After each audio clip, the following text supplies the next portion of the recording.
Hello, everyone. Good morning, good afternoon, or good evening, wherever you're tuning in from. Today, we're very excited to launch our first ever Innovators Business Environment Index.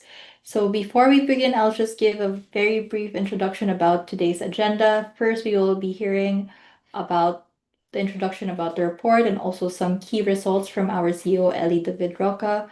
Then, we will be hearing from Shengo, who is our lead writer, followed by a quick rundown about the methodology from our data manager, Ayastan, and then the exciting part, which will be the panel discussion moderated by Lisa Sipkis, with five different stakeholders from Czechia, Portugal, Armenia, Brazil, and Thailand. So without further ado, passing it on to Ellie. Hi, Ellie. Good afternoon. Hello, everyone. Thank you, Katrine. So, sending my regards from Singapore. And yeah, very exciting. This is a big launch for us. It's actually something that we've been working on for more than a year now. So, and I think it's going to be this index can has the potential of becoming extremely useful for our fellow entrepreneurs and anyone that is actually interested in business environment. We at StartupBlink are giant believer in business environment. Whenever we're trying to understand how can an ecosystem transform itself to the next level, usually the answer would not be another accelerator, another incubator. It would be to follow the path of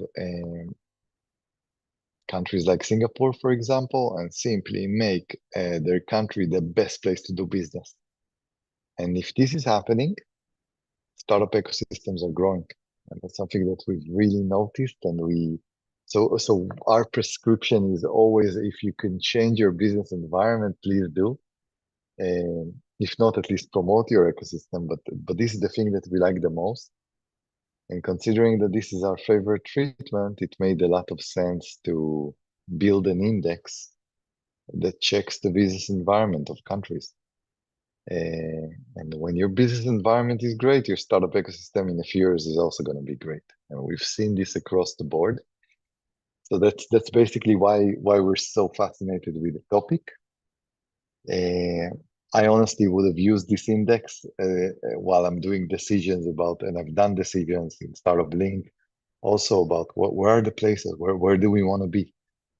So I really do believe that this index can be extremely powerful, and I would ask everyone here if they can spread the word about this.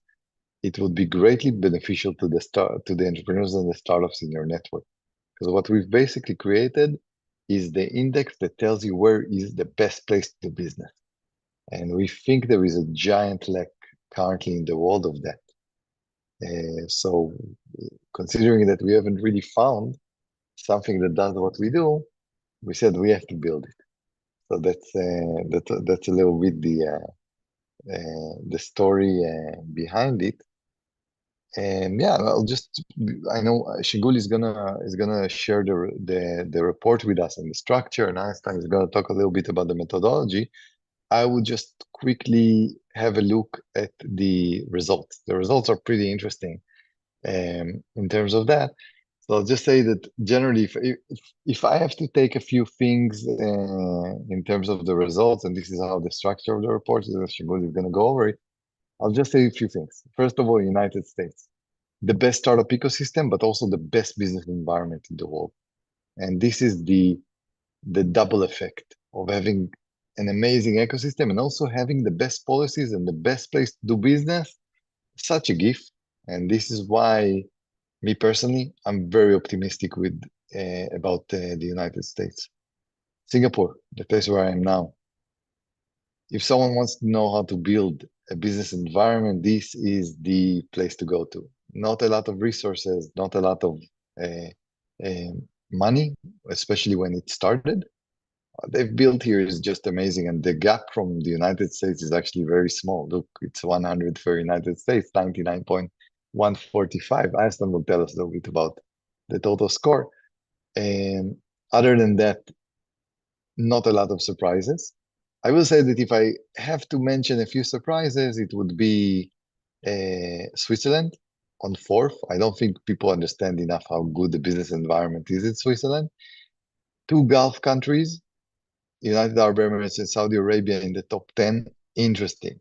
This would not happen 5 or 10 years ago, especially Saudi Arabia, by the way. The pace of growth there, also in policies, is immense. When having two countries in the Gulf in the top 10 is something that shows that the world is changing.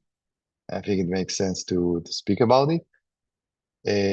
Estonia, a small country, less than 2 million people, managed to build managed to build both a startup ecosystem and mainly a business environment element. What they've done with things like Estonia e-residence and other things just shows you. And by the way, there is another country in the top 15, Cyprus, not a lot of people know, also, like less than 2 million population, managed to do crazy things. So being in terms of business environment, honestly, the smaller you are, the faster you can move. And Cyprus and Estonia are a very good example of that. I know we have a few panelists here today from different countries around the world that are waking up and doing so much on business environment. The people that are here today and the people that were here in the previous panel earlier today, that's my best bet on in terms of which business environments are going to really advance fast, because we're talking about mostly government officials that are really interested in the topic, and that's something that is extremely helpful. So we have a lot of countries here. You can dive into the results. Everything is there. It's for free to download. It was done mostly for our brothers and sisters, the entrepreneurs that are building amazing startups and need to make decisions about where to relocate, where is easy to do business. It was done also for governments to figure out what needs to be improved to actually have a better business environment that allows for economic growth, better ecosystems. Everything is business environment. We're super obsessed about the topic. So thank you for joining. The report is out there. Please spread the news. I think it's an interesting report, and that will be very helpful, mostly for entrepreneurs. And Shingul, I'll turn it to you. Thanks so much.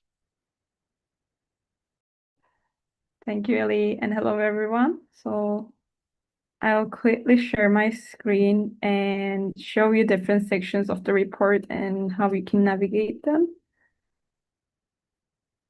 All right, so first of all, we have some introductory sections that you can take a look, such as about StartupBlink, forward from Ellie, and introduction. This is where we set the foundation. So the purpose of the index, its scope, and why it matters for business environments globally. These three sections are where you can find about them. Then we have a section dedicated to our global partners. Here you can see our global partners, and if you scroll down, you will see more than 60 organizations who basically supported this report with data, expertise, and their local knowledge. Right after this section, we have key insights, which I'm scrolling now. So in the key insights, this is where you can find the big picture basically about the index. This is the section where you can see the summary of the main global trends, some headline findings. And then if you scroll down, you'll see that it is clustered in a way that you'll be able to see for the different country ranges how the business environment varies. So it is an interesting section if you would like to look at the overall picture. Then this is the section where Ellie showed. This is the big picture in a way in data format. So you can basically see all the country rankings and then compare different countries that you're interested in terms of their global ranking. And if you go to any link here, you'll be able to see the country pages with dedicated analysis for each. I think it's an interesting section to read about your country and see its different achievements and different insights. And then after countries for all 125 that we ranked, we have a section dedicated for recognitions, which is basically where we disconnect a bit from the results, and we look at the overall transformation that economies have experienced in the past years, and different policies that they applied, which we really liked. So this is more of an award section that you can find. I'm not going to reveal who are those recognized economies, but you can easily go in the report and read about them as well. And for the methodology section, I will leave the word to Aistan to talk about more how we measured the different results here. Thank you, Shingo. Hey, everyone. Let me share the screen.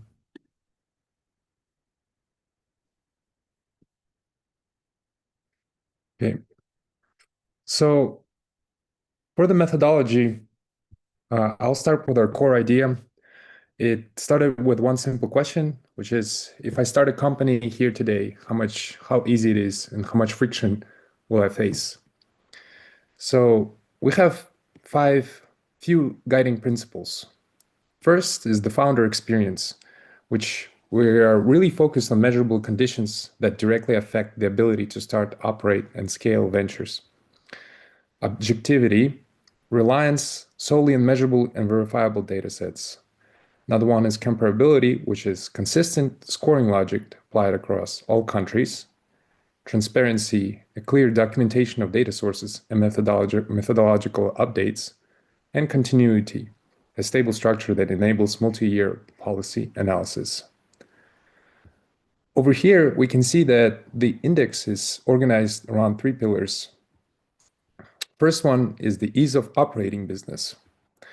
The main question that we're trying to answer with ease of operating business is, can I run a company without unnecessary friction? And the second one is business incentives. And the main question is, can I operate profitably over time? And then the third one is market perception, which is, can I trust the system? Below, you can see all of the parameters that went into each pillar. And all of these 3 pillars then combined make the total score.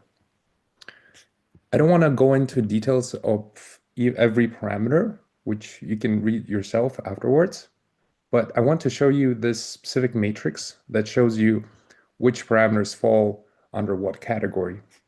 So on these 3 categories, we have our 3 pillars, but we have also divided them into specific functional categories, such as regulation and governance, access to capital and financial tools, digital infrastructure, taxation, and global mobility and openness.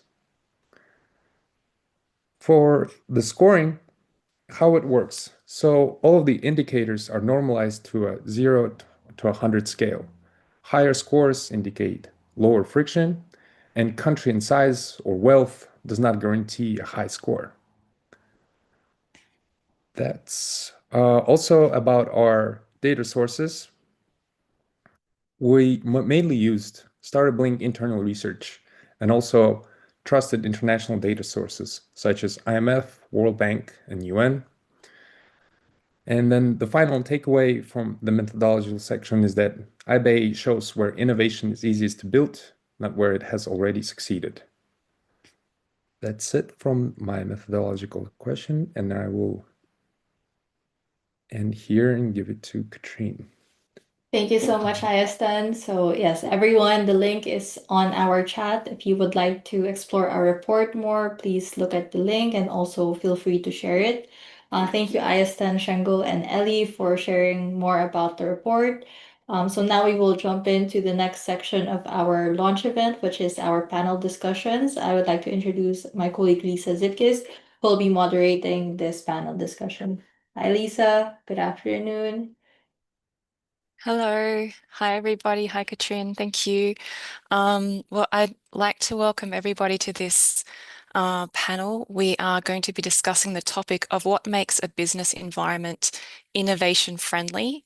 And I'd like to invite our panelists. We've got 5 panelists today from around the world, starting with Tomas Pospisil, who is an analyst from Startup Czechia. Also, João Silva, the head of data and technology and policies at Startup Portugal. Ruben Osipian, director of STAN Armenia. We're also joined by Valdir Assis, who is the Policy and Industry Specialist from CNI Brazil. And last but definitely not least is Dr. Krithpa Beng, Executive Director of the National Innovation Agency in Thailand. So if I could have everybody join as panelists. And yeah, excellent. And I'll start our question. Firstly, welcome everybody. Hello. I'll start the questions with Dr. Krithpaka Bunfeng, if you don't mind. Yes, please. That's great. So the first question that we have for all panelists is, what do you consider a must-have element of an innovator-friendly environment? So over to you. Thank you. Thank you for the question. The must-have, it means that they have to be important. I think the first thing that we have to provide the knowledge and know-how for the youth and also the new innovator. And I think that for the youth and the new innovator, the mindset is very important also. And it means that innovator mindset can be for the people for the all age. It can be like the aging society, silver economy. It can be like the business. It can be like the Gen X, Gen Y, and every generation can work on the mindset to be the innovator. But however, we should focus for the youth and the new generation also. That's why at NAA we have the Steam for Innovator and Academy for training them. And also the next one that I mentioned, we're talking about the sandbox. When we're talking about innovation, most of innovator-friendly environment has to be sandbox for them to play and to make the experience and validate the idea. It means that it's very important for the startup also that they have the playground and the sandbox to run their idea to make its execution to be the new business. And the most important thing that in Thailand right now, we focus on innovation district. It means that they will have the area that they can increase the number of innovative business. And also the government can provide incentive in that particular. For example, we have the YMD UT Medical Innovation District. That one, as the name, we're focusing on medical and healthcare. And so that area will have many incentive for investment in the area for healthcare. And the last but not least, it means that we have to embrace the failure that they will be learning. It means that all experimental is not always success. They may have failure and also they have to be learned quickly and try again and also and make it become the reality. It's very important also. It have to be allowed to fail. And for myself, and the most important thing that we should bring the both way success story and also the journey of the startup. They can share the idea journey between the founder, regulator, and also society, including the government also. At this time in Thailand, we are in the process of election. It means that all kind of the political party talking about the journey of the customer, including how to increase the success rate of startup in Thailand also. That is going to be my opinion. Thank you. Thank you so much, Dr. Bunfeng. That was very interesting, especially the aspect of the innovation districts and the importance of youth. I'm going to pass now to Valdir Assis from CNI Brazil. So thank you so much. Welcome, and over to you with the same question. Hi, everyone. Greetings from Brazil. It's a really nice question. And I would say that it's very important to have structural support for market entry and growth. Yeah, this is essential. Yeah, innovation-friendly environment must provide a qualified, connected infrastructure that helps finder navigate complex market. Yeah, so it's important to have someone to help them to make decision and avoid risks. Yeah. Besides, I think that access to strategic partnership and network is really important. Yeah. So a startup ecosystem requires capital search that align with the realities of building emerging markets. Yeah. Also, I can say that talent density and educational infrastructure complete the foundation. Yeah. Access to technical talent, entrepreneur mindset development through universities and cross-pollination between academia and industry creates the human capital necessary for a sustainable innovation ecosystem. Thank you, Luisa. Thank you, and thanks also for highlighting the education and academia connection. We'll move on because we have an elaborate panel and I want to hear from everybody. So over to you, Ruben Ossipian from Stan Armenia. Welcome, and would love to hear about what you think is a must-have for an innovator-friendly business environment. Greetings, everyone, and I would be adding and discussing about public-private partnership. It is, in my opinion, essential to have an effective public-private organizations and culture, because, in my opinion, many successful innovations which are eventually driven by the state are coming from the private initiatives, which are competing with each other, which are open to failure, and then can incubate something, then they can test it themselves, and when it is successful, bring it on the national level, and with the support of the national organizations, government, make it really tangible and completely changing environment in the country. Another important element, which is really important, is high profitability of the businesses and competing nature of them. And there should be a culture of profit and that value of the profit generation in the long term, where you would value investing in future, investing in sustainability and resilience. And we see this importance in these days when we see all those tectonic changes in the environment.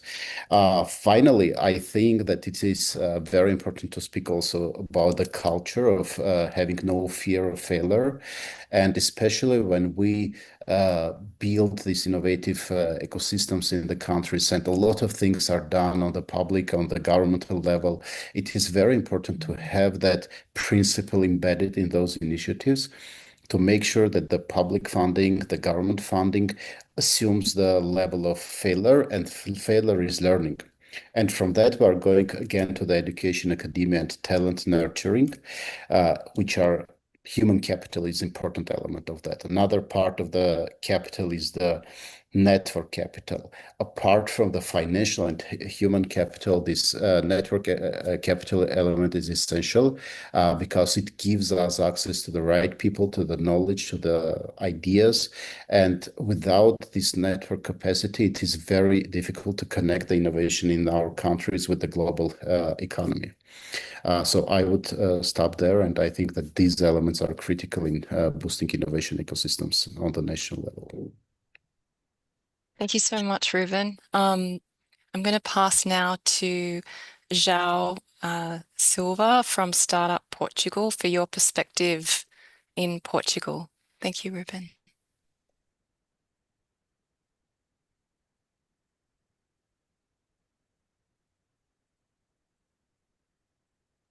Actually, let's is not here. Okay, I'm going to pass in the meantime to Tomas from Startup Czechia.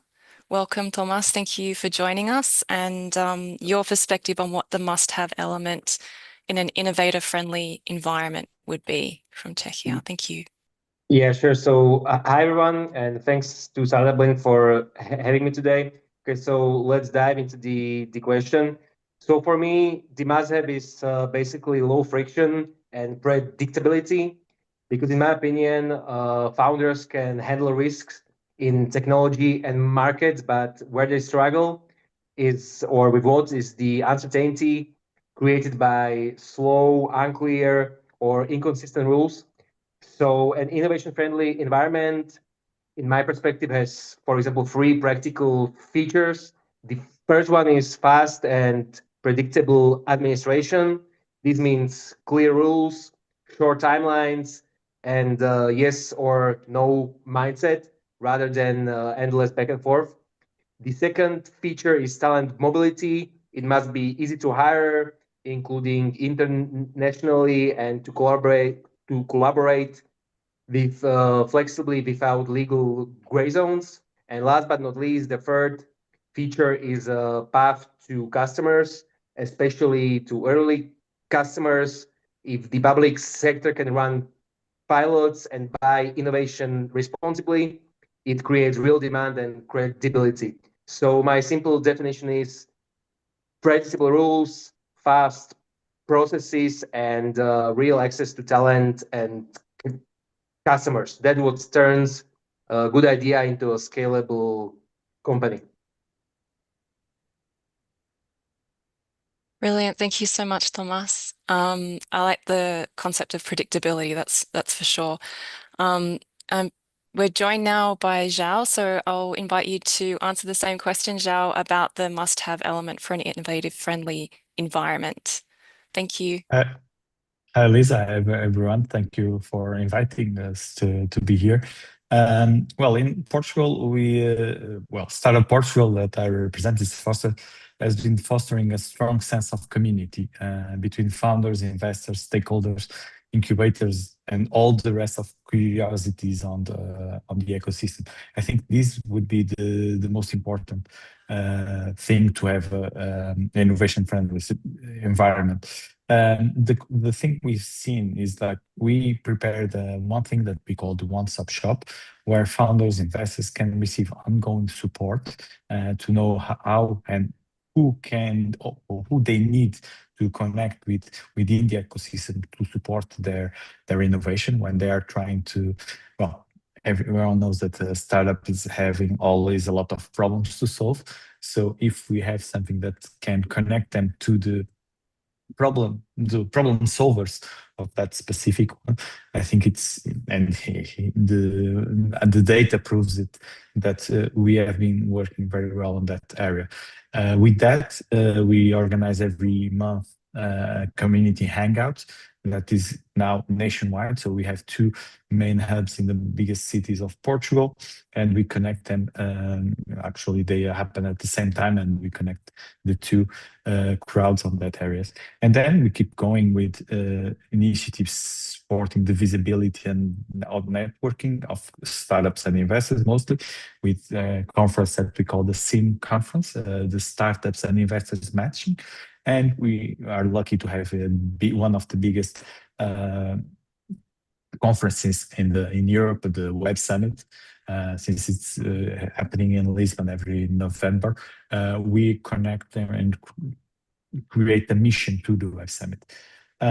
Besides that, we create business abroad missions to take them to abroad to get new contacts that sometimes are for them or other times are for other startups they already know. That's one of the important things of this sense of community. And last but not least, we see that most of these teams are supported by incubators. So we created the National Incubators Network and we as Startup Portugal will try to highlight the strengths of each incubator and make them connect with each other to have this sense of community, not only on founders and startups, but also in incubators so they can all grow together. So this is our mission. Having one institution that supports the whole ecosystem is not looking in our regional areas. We are looking as a country and trying to boost this all together. Fantastic. Thank you so much, Zhao. It's very dynamic by the sounds of it in Portugal. So thank you for that. We're going to move to the second part, which is I'll address to Dr. Bunfeng, if you don't mind joining now. This is a question about Thailand's business environment and then each of the panelists' environments. How would you say that your country has evolved its business environment in recent years to become more founder friendly? And for everybody on the panel, feel free to use examples that might actually be in the pipeline that are coming. Thank you for the question. Actually, the business environmental is very important also. And besides, before that, you just mentioned about the ease of doing business and also environmental for how to create the innovation and also doing the business in that area. In Thailand, also, we focusing on the ease of doing business. We try to guillotine the law and regulation that not necessary and also maybe have some obstacle for the startup and also the investment also. In Thailand right now, we are in the process of passing the Startup Act. That one will help our regulation and help the startup from Thailand and also from abroad to ease of doing business, to registration, and also some kind of the any regulation that will help them in terms of doing the business and also for the incentive and so the support for the government. Because once you register as the startup, there we have so many variety of the financial support and also non-financial support. We're talking about the financial support. For example, our organization, we are the granting organization, and also we also funding to the SME and also the startup in Thailand to do innovation in their project. At the same time, we also do co-investment with VC and CVC. And also in this year, we will focusing on the landscape of investment, particularly in the startup. It's been that from angel investor, from the bank, from VC, CVC, and government support will be aligned at the same time to create a better impact. We also focusing on the targeting funding to the prioritize of the sector. For example, agricultural and food, medical, health and wellness, and clean environmental and EV, AI, semiconductor, and also the creative business. I think this will cover all the important sector. At the same time, on the other hand, the non-financial support is very important also. It's talking about the law and regulation. It can be the business eco-friendly and also all kind of the innovation ecosystem in Thailand.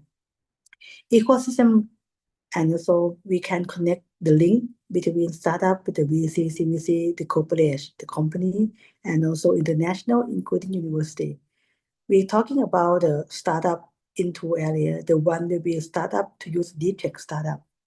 It means that we would like to focus on the deep tech startup also because we would like to encourage all the researchers from the university or maybe from the research institute to bring their innovation to create the new business. At the same time, we also encourage the large company to do more about the spin-off company at the same time. And also we'll be focusing on accelerator program and also mentoring program to build the business capacity building, particularly intellectual property, strategic and management is very important also. It means that financial, non-financial support, and also the law regulation will help to create a better, friendly ecosystem for the product. Thank you. Thank you so much, Dr. Wunfeng. You touched on some of the regulations and the policy changes, and that's a good segue for our other panelist from CNI Brazil, who's a specialist in policy and industry. So Valdir Assis, if I can invite you to address a similar question about Brazil's business environment and its evolution in recent years. Thank you. Thank you, Lisa. Yeah, this question was really hard to me to answer because I was forced to choose some few examples. Yeah. So nowadays I can say to you that Brazil has shifted from a fragmented approach to a structured, integrated, and support system. Yeah. Here you have many cases of technological parks, yeah, that can exemplify this transformation, yeah. So now we have in the same area combined an incubator, innovation labs, condominium, and areas with training facilities and business models, yeah. Some examples that I can say to you, we have the Supera Park in Ribeirão Preto, São Paulo, and the Senai Cimatec Park in Camaçari, Bahia.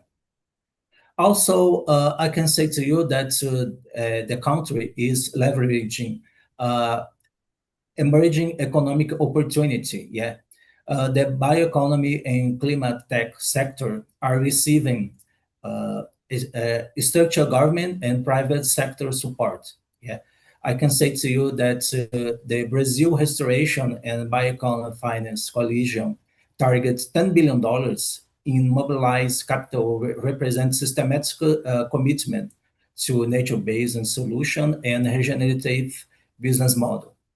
And to conclude, I can say to you that we have many international programs through entities like these innovation parks that I said before, and the government agencies like Apex Brazil. So all these institutions are create bidirection grids, helping Brazil startups access global market, while it facilitates a foreign founder entry into Brazil. So thank you, Lisa, again.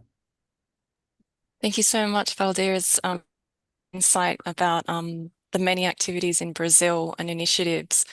I'll turn now to Ruben from STAN Armenia.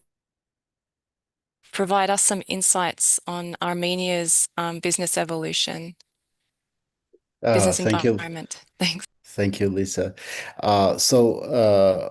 There are a lot of things happening right now in Armenia in positive ways. So first of all, I would mention the peace deal that is being discussed with Azerbaijan, and the leaders of the countries signed the initial agreement moderated by the US President Donald Trump, and that was a positive that had positive impact on the business environment, because recently the Fitch rating of Armenia has been improved, and even from that part we see the positive outcomes, and also this peace deal was in parallel implemented on the level of strategic partnership with the United States, which is also including the joint collaboration in the way of implementing, for example, partnerships in semiconductor area.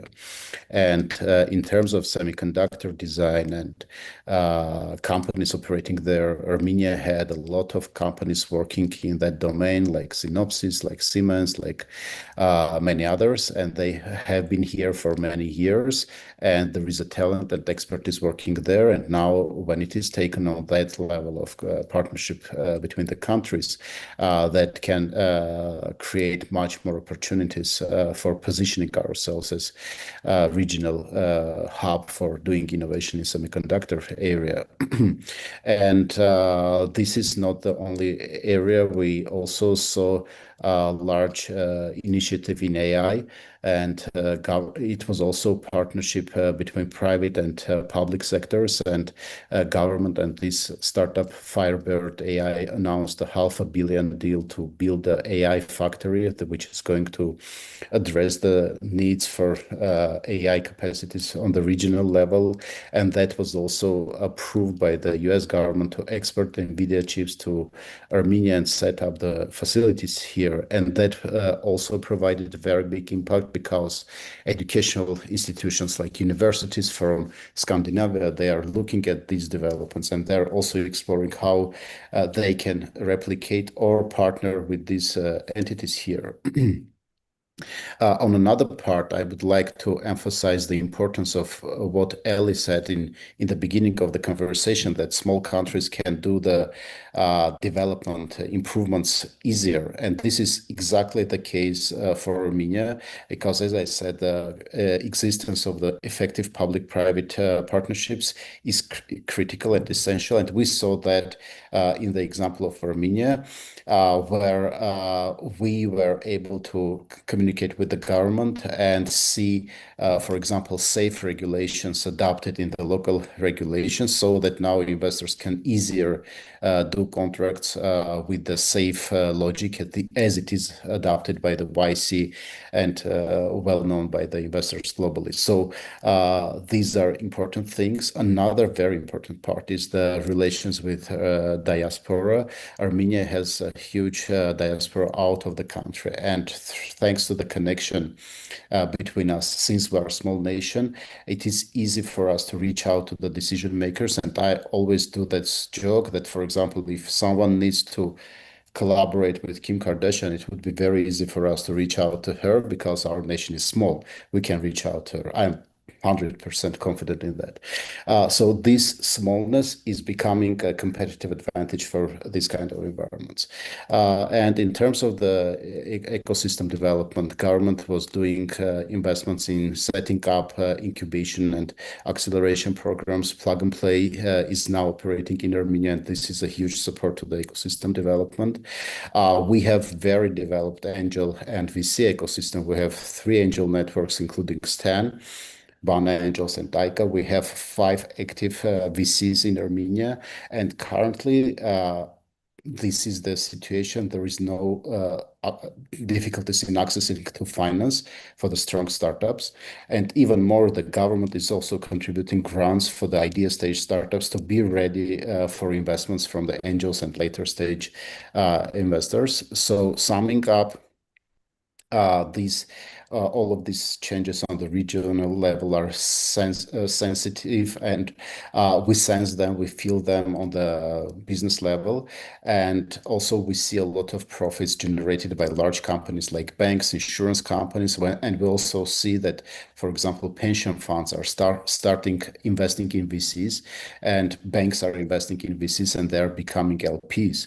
And this is the initial part of seeing how large enterprises and profitable large businesses are becoming contributors to the innovation ecosystem development. So I would conclude there. A lot of things to share, but happy to do this out of this panel. Yeah, that's fascinating. There's so many layers, so many different partnerships going on at the same time, just keeping track of them, let alone being able to talk about them. We're really privileged to have you share that here. Thank you, Ruben. I'm going to pass now to João from Startup Portugal to give us some insights on the evolution of the business environment in Portugal. Thank you. Well, our ecosystem has been evolving for the last few years, as Ruben was actually mentioned. We also are a small country, so we can have these connections, and it's actually the why I in the last question I talk about the community, because this community supports each other because of that list of connections, and I think that was actually one of the key elements that created this ecosystem here in Portugal. What we have been growing in the last few years was more about strategize and condensate these all things to be more sustained through the years. I like to say that we have our ecosystem as a joint venture between the communities and the government itself. And we have a national strategy for entrepreneurship that is actually, we are planning to launch a new one, because we like to say that this is a moving train that we always must keep up, and that's why rankings such as this from StartupBlink is very important for us to keep track on how can we improve and keep ahead in these rankings. But we have been working in something that I think it's the reason why my role is data, technology, and public policies, because we try to use data to foster better public policies, and relying on public and credible data, we can have measures and actions more strategically aimed for startups. And one of the things we've come to realize is what is a startup. Sometimes it's hard to, everyone has a different definition of startup. So we organize a few opinion leaders on the ecosystem from every stakeholder, and we created a national definition of startup, and we actually put that on the law.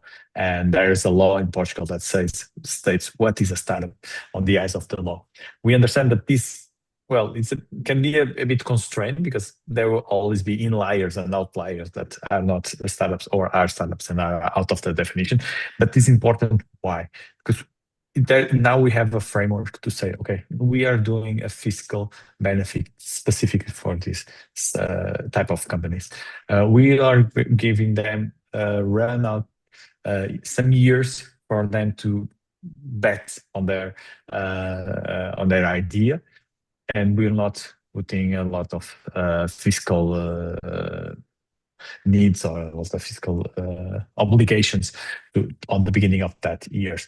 And then this gives also public visibility because we put the list actually in the website of Startup Portugal and a public institution's website also has this list. And this is the first list that Gulf officials go to see what are the new type of innovations being created here in Portugal. And we're actually, another thing that we realized that this was important too is like when some type of law comes along, a new definition like the GDPR, for example, on the European level, this is also important to benefit these startups, not only the incubator, the other companies that are already big ones, such as Microsoft, Google, etc. That they have the team of lawyers to fight the new AI acts and acts that the European Union puts out. And startups don't have this. So with the definition, we can give them some support in this initial phase. So this is actually one of the things I think it's the most important for us to have this recognition of startup and a data hub that gets this data publicly available for every investor, every government official that is creating something.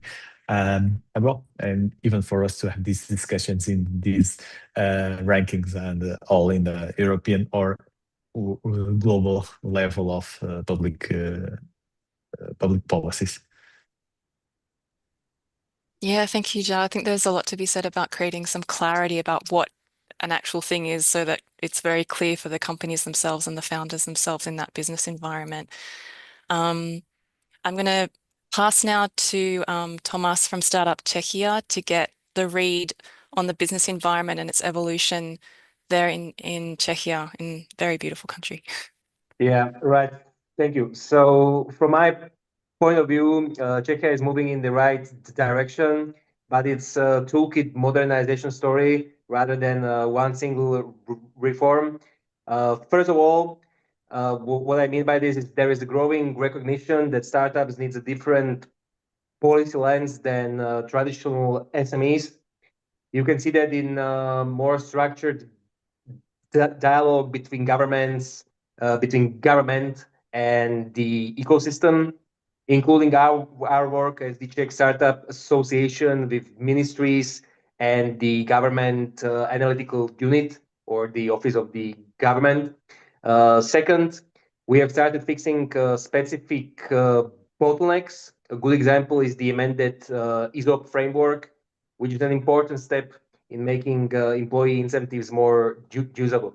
And third, and this is the key pipeline item, we are working on a Startup Act.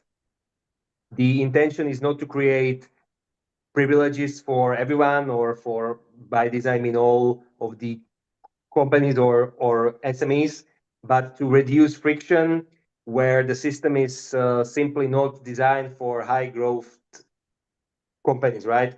So the priorities we discuss in the Startup Act are clearer and safer flexibility in work relationships, then simpler administration for fast changing companies, right? And the third one is better conditions for early stage investments and pilots with the public sector. So to sum it up, the evolution is more alignment on what the problem is within the ecosystem, then a few concrete upgrades already delivered, such as the amended ESOP framework.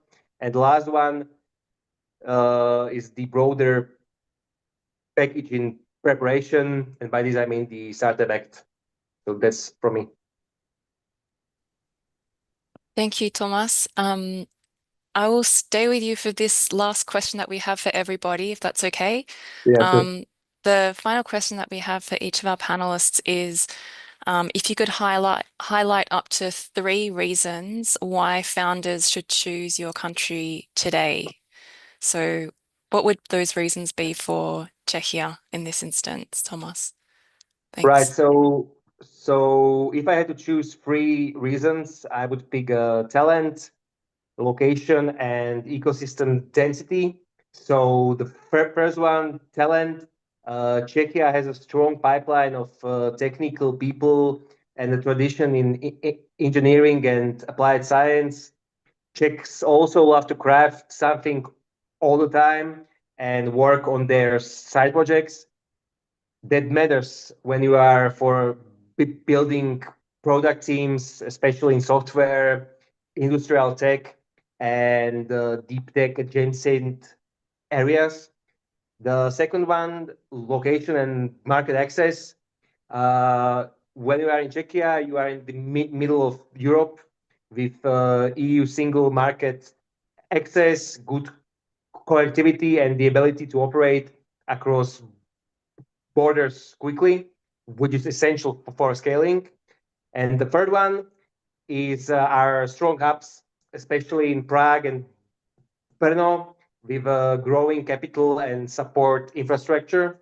You have accelerators there, research institutions, and an increasingly active mix of angels and venture funds. So it's not a one-stop miracle market, right? But it's a place where teams can build efficiently, test internationally, and recruit quality people. So if I wrap it into one sentence, Czechia is a practical place to build, strong talent, central access to markets, and hubs that are becoming more connected to capital and scale up support. So that's all for me. Thanks. Oh, sorry. Thank you so much, Thomas. I was going to say, you pointed to it's not just one city, it's not just the main city, it's also Brno, and I'm sure that's the case in the other panelist countries. So thanks for that. And I'm going to pass now to João in Portugal. What would you say would be the top 3 reasons to choose Portugal? Well, I have very difficulty in only choosing 3. We'd like to say a lot of good reasons to come to Portugal, but I would say, well, one the first, the quality of life, the safety, the strongest talent pool, the conditions here are great, and I always like to highlight our food, but that's in a personal level. But the support of the business environment with competitive taxes and incentives that we have been growing for a few years already, and the community census that I've mentioned in the beginning, and as we have a good relation in terms of geographical. We are in the center of the world when we are using the Mapa Mundi. We are close to Europe. We are even also close to the US. We have a great connection with the Latin America and Brazil specifically. So we can have we look like a small country, a small market, but we actually can grow very rapidly and build strategic bridges between these 3 continents. It's something that is actually pretty easy to do. That I thought was difficult, but when I went to another country, I understand that actually it's actually quite easy to do in Portugal. So we'll keep it this: the quality of life, food, weather, community, and connections between global continents. Thank you, João. Yeah, I think that being able to find a location for a founder, also, if they're going to be relocating, that's definitely a consideration. If you look, just to tell you one thing, if you could look at you, Lisa, we can see Portugal actually right beside you in the image. Oh, So there you go. we are actually in the center of this. Fantastic. That's a good coincidence. So thank you for the answers on Portugal, Zhao. I'm going to pass now to Ruben in Armenia. My apologies, in Armenia. And what would your perspective be on the 3 reasons to select Armenia if we were founders looking to relocate our business? Thanks. Yeah, so first of all, I would start with the quality of life, like safety, food, all those things are on very good level. Like you can leave your MacBook in the cafe and went to go to meet someone and talk, and no one would be touching that. And this is not a fairy tale. This is reality that we see every day. It is safe for kids. It is safe for families. It is safe for in the night, in the morning. So really nice environment to be here. Another important element is this startup vibe. We have like several unicorns. We have a lot of startups in Series A, Series B, Series C. We have a lot of pre-seed startups. A lot of tech companies are based here, and you are just entering some cafeteria and you see someone from VCs talking to startups, and that vibe is in the city, and it is very fun to be part of that and feel that. And a lot of founders are now moving to Armenia, and this is becoming more and more like discovery for many of them. And the important part, like today in the morning, the head of central bank was meeting the startup ecosystem. 2 weeks ago, startup ecosystem was meeting prime minister, and you feel the importance and prioritizations of this ecosystem. And when nevertheless, what is your background? Where are you coming from? You can come, you can contribute to that, and you see that like top officials are valuing your inputs, and they are taking notes, and they are improving the situation. So that element is very important. And another very important part, which is also element of quality of life, like we are a small country, and there are a lot of climate zones. Like you can go for swimming, you can go to some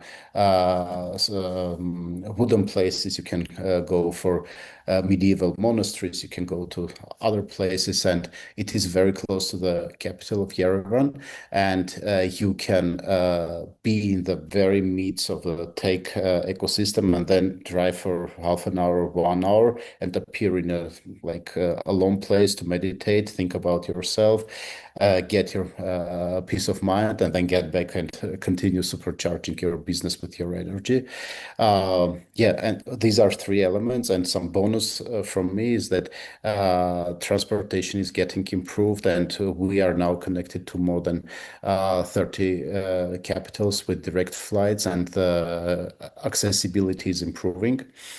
And this makes it even more easier to access Middle East, to access Europe, to even accessing further regions on the globe. So this is also an important element of why it is convenient to be here. Thank you, Ruben. There's Absolutely.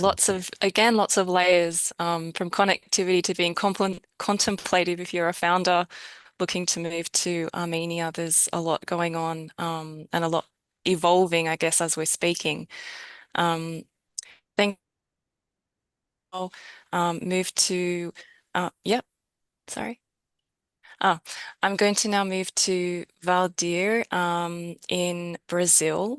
So Valdir, from your perspective, what would you say are the 3 most obvious or most interesting parts of Brazil as a location for a founder to relocate to? Okay, thank you, Lisa. Now you have also a great question, yeah. So I would say, first of all, that here in Brazil, we have a market scale situation and unserved opportunity. Yeah. So, as you know, Brazil represents the largest economy in Latin America, with over 250 million people, many underserved by traditional business model. So, digital penetration continues rising, creating persistent opportunities in financial inclusion, healthcare access, agricultural productivity, education technology, and logistic optimization. Secondly, I can say to you that sectoral leadership in high growth vertical, Brazil has established itself a global reference in specific domains. Yeah, for example, fintech, a major ecosystem with successful exits, regulatory framework supporting innovation and continued opportunities in embedded finance, B2B solution, and regional expansion. I can one of the world's agricultural powerhouse, with sophisticated farmers seeking technology solution of productivity, sustainability, and market access. And bioeconomic and climate tech, yeah. Emerging leadership in ecosystem restoration, regenerative agriculture, and bio-based materials with government back and private capital mobilization. And the third point I can say to you that Brazil, we have a strategic position for Latin American expansion. Yeah, Brazil serves as a natural hub for founders targets regional growth. I mean that Brazil could be a gateway to Latin America. Yeah. So, success in Brazil can serve a launchpad for expansion in other Latin American markets, providing strategic advances for regional growth. Thank you, Lisa. Thank you so much, Valdir. It's very interesting, all the different elements, but also thinking about the location as a launch pad into the region. Something for everybody to think about as well. Brazil's a huge market. So thank you for your reflections. And I'm now going to ask Dr. Bunfeng from the National Innovation Agency in Thailand to share your top three reasons why founders should choose Thailand. I think if you ask me about the reason, I think I can give you so many reasons, but I will select only three that top priority on my mind. The first one is location. Thailand can be the gateway to Asia. It means Thailand sits at the heart of Asian, and so many startups use Thailand as the launchpad to expand into the neighboring market, giving access to the regional population is more than 650 million people in the Asia. ASEAN. In Thailand by themselves, it's around 70 million people. It means that they have so many offshore customer in the future. And second is the market opportunity with regional scalability. Thailand is not just the place to register as a company. It is the real sophisticated test market. Consumers have the digitally engaged to open for the new product, new service, increase the value of innovation in the area of health, food, sustainability, and also the financial service. It means that you can use Thailand as your sophisticated test market, and after that, you can expand to the Southeast Asia and by the Asian by themselves. And the third one, I think is very important. In Thailand, we have the high rank of the digital readiness, quality of life, and the cost efficiency. High quality digital infrastructure in Thailand can help you to access to internet, international connectivity, access to the skilled, talented people, and also with the cost of the structural expenditure is quite lower comparing to many seasons. It means that the founder, you can build your team, you can run your pilot project, and you can scale up your business operation without any financial pressure. It means that you can use Thailand as a hub. In summary, we can say that the Thailand today offers the founder a unique combination of a strong test market, collaborative ecosystem, and sustainability environmental to the long-term growth of all the startup founder. And I think Thailand as the choice can be the good place if you want to scale in Asia. Thank you. Thank you so much for your insights on Thailand. Yeah, another location that is a gateway, this time to Asia. We really appreciate, on behalf of StartupBlink, I want to say thank you so much to all our panelists for joining. We've learnt from Thailand, from Brazil, from Armenia, from Portugal, and from Czechia in no particular order in this panel anyway. You have to read the report to have a look at more.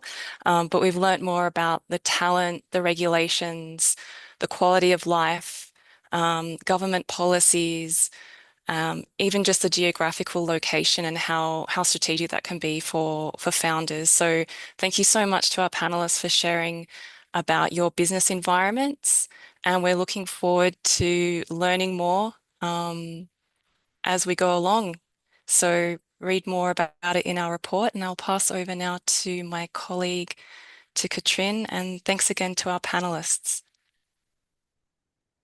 Thank you. Thank you very much. Thanks, everybody. Thank you, and nice to talk with you all. Thank you very much. Likewise. Thank you, Lisa, and thank you to all our panelists. It was such an enriching conversation to know more about different different locations, different business environments from different regions around the world. So I hope that our audience really enjoyed that. If you missed any parts of our current webinar, or if you want to also look at the webinar from this morning, we'll be sending out recordings to everyone via email. And yes, we have our link to the report on our chat. Please feel free to download, share it with the crowd. And this is a really interesting report that we've been working really hard on. So thank you everyone again for joining. If you have any feedback, any questions about the report or clarifications you want to ask, please feel free to reach out to feedback@startuplink.com, where we'll be happy to answer any questions or any comments that you might have. So thank you, everyone. Have a great evening. Have a great rest of your morning, or have a great afternoon. Until the next event that we're hosting. Bye, everyone.